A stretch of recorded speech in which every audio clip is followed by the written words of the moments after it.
This video, we want to share what our experience has been with our towed vehicle after almost 2 years.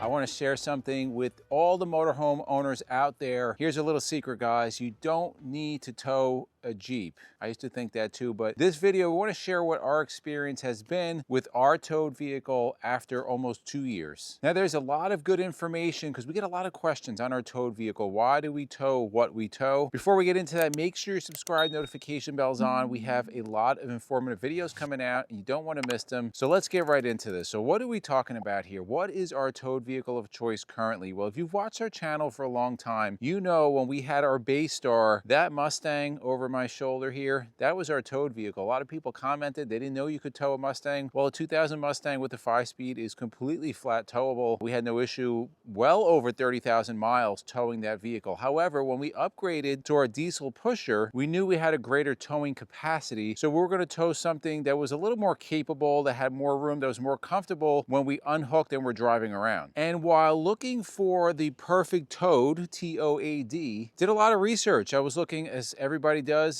Jeep Wranglers, Grand Cherokees, Honda CRVs, the older ones. But I kept coming back to this vehicle right in front of you. This is a 2007 Chevy Tahoe. Now, this is the 3rd generation Tahoe. It ran production from 2007 through 2014. It's the GMT 900 platform. This is one of the best trucks that GM has made in a long time. I'm going to tell you my experience with these particular GMT 900s. I have quite a lot of experience with them. I'm going to tell you about our experience with this and why I think this should be a serious choice for anybody looking for a towed. Now, I'm going to preface this by saying I'm not a Jeep Wrangler hater. In fact, I owned a Jeep Wrangler, 2011 Wrangler, highly modified. Loved it. Loved how it looked. Loved the Jeep Wave that everybody gives to you. Love how it handled in the snow and off-road. However, there were some major deficiencies with that JK. Namely, it didn't really have much of a towing capacity. It wasn't too comfortable inside, and it wasn't that good on the road. Off-road, it was great. It managed, but it really wasn't that comfortable. And once I traded that Jeep in and I got a Ram Rebel, I knew I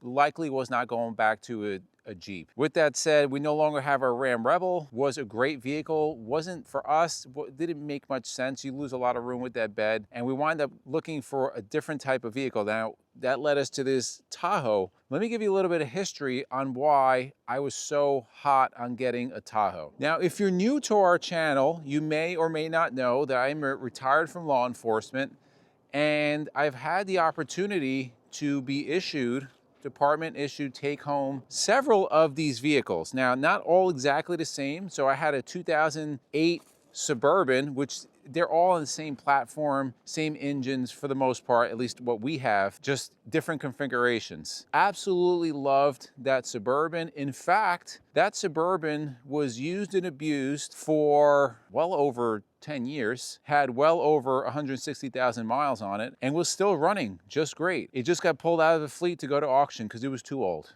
That's what it came down to. It was too old. There was some rust in the panels, but you're talking about in the Northeast, abused, run all the time, and it just kept running. And then my next issued vehicle was a 2012 Tahoe, almost identical to this one. It was silver in color. I absolutely loved that truck. My last vehicle issued was a 2000, I think it was an 18 Tahoe. I didn't like that one. A lot of problems with it. Let's preface this by saying that Suburban, I already tell you, had no problems. That 2012 Tahoe ran like clock. I mean, that was an amazing truck. Ran, no problems. Again, cycled out of the fleet because it was getting old. And then the 2017 or 18, a lot of problems. A little faster, a little nicer amenities, but I take these every day over that 17. So I knew when I was looking for something to tow, the Tahoe was on the top of the list, and that 2007 through 2014 I really love, because 2 out of the 3 Tahoes slash Suburbans that was issued, 2 of them had no problems, 1 had a lot of problems, and the 2 are that 2007 through 2014, they had no issues. So let's talk about the price. These are the reasons why I decided to look for a Tahoe. Let's talk about the price. These SUVs right here are plentiful on the market. Now we have a special one here. I'm going to tell you a little bit about ours, but you can get these all day, every day, $10,000 to $15,000 for a very well maintained one. Now if you go on with much higher mileage, you can get them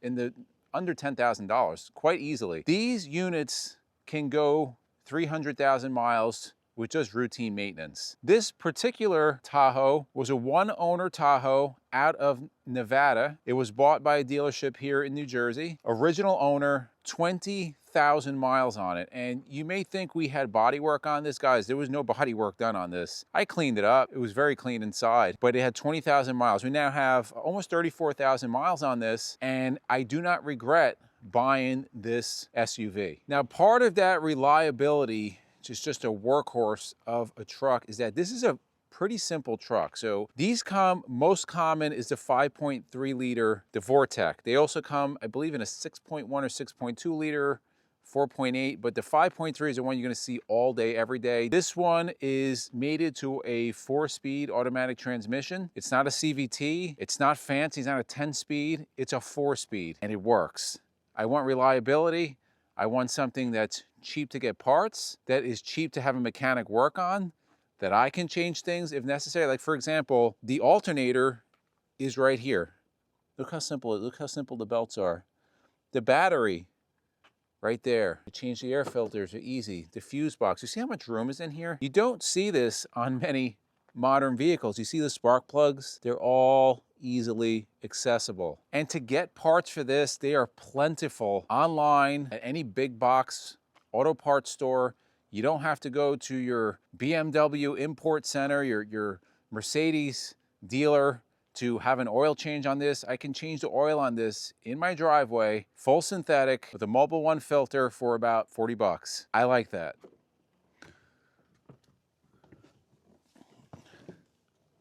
Let's talk about the ride and comfort on this Tahoe. It's amazing. Now, again, I owned a Jeep Wrangler, a lot of fun. Wrangler people, please, they've improved now. The JLs are much better, but back into those JKs, let's be honest with ourselves, it wasn't a great ride on the highway. This, on the other hand, drives like a dream. So I said earlier, I've had these issued to me, three different ones, and it was always plenty of power, handles great. It's quiet, absolute dream to drive. It has that big V8 in it, so there's no forced induction. The pickup and the torque are almost immediate. 320 horsepower, 340 foot-pounds of torque. Now the newer ones, the next generation, have more power. Again, that's with the 5.3.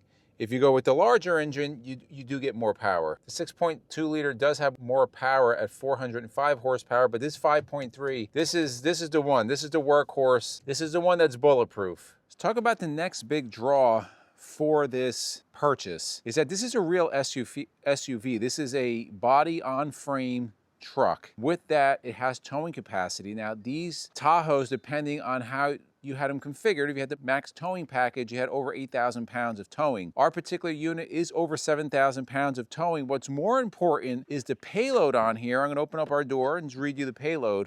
The payload on here is 1,570 pounds, which means I can carry stuff in here. I can utilize the interior space. I can utilize the interior storage. And let's talk about that storage. So right now, we have the third row seats out. This does have 3 rows of seating. With the second row up, you can see how much storage we have here. Now, if I put those seats down, you have an extraordinary amount of storage. I'm going to say more useful storage than I had in that Ram Rebel, because everything is closed up here. So when we spent those 2 months on the road, we had a lot of stuff back there. We could stick our e-bikes there. They're not exposed to the elements. They're not exposed to potential theft. Everything we want, we could put in there. And if you look, I had the Tahoe tinted out, so you can't see inside. I do that for security reasons. I just really love the space that this has and the utilitarian use that this Tahoe has. You have a real 7-pin connector. I have my hitch there, so if I do need to tow something or get towed out of something. Rear window tailgate with wipers.